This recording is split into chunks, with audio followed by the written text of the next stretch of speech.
Hi everyone, in front of me I've got DOOGEE T20 and let me share with you how to turn off running apps on this device.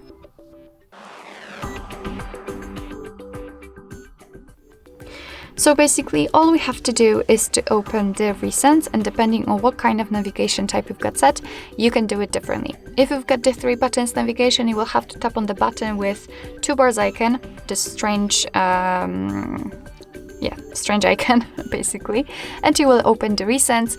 And if you've got the gestures, just swipe your finger from the bottom to the center and hold your finger. After releasing here, you've got the recents. So basically, if you want to, you can close, for example, only one of those apps, just find it and swipe it up just like that. But if you want to close all of them, tap on clear all, and basically that's all. This is how to turn off running apps in your DOOGEE T20. Thank you so much for watching. I hope that this video was helpful, and if it was, please hit the subscribe button and leave the thumbs up.